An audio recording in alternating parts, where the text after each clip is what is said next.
Good morning. Welcome again to Morning Devotions. Thank you for our time together. And tonight, I'm going to be preaching on how seekers, people who seek God, change the world.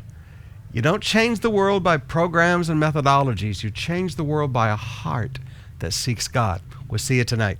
Right now, I want us to come back to 1 Chronicles chapter 11, verse 10. These were the chiefs of David's mighty men. They, together with all Israel, gave his kingship strong support to extend it over the whole land as the Lord has promised. Now, I want you to notice that for the first time in Israel's history, the entire promised land belonged to Israel. To this point, they had only occupied small portions of the promised land from the time of Joshua. But now, under David's leadership, for the first time, they occupied the entire promised land as the promise was given to Abraham. But I want you to notice a key. Gave his kingship strong support to extend it over the whole land as the Lord has promised. How? The leadership. David had mighty men. David had strong leaders. Now I want to challenge you today. Each one of you. Some of you are very strong people.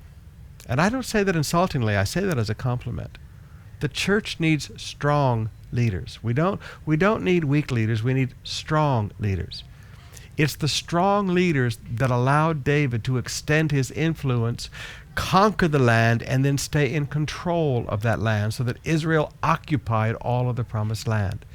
If churches are going to fulfill their destiny, if churches are going to achieve everything as the Lord has promised, if a church is going to achieve everything as the Lord has promised, leaders need to stay in place and they need to be strong. So I challenge you today. Don't take leadership vacations. Don't take leadership sabbaticals. Understand that if God has made you a strong leader in a church, for that church to achieve its destiny, for that church to achieve all that God has promised, you need to be in place.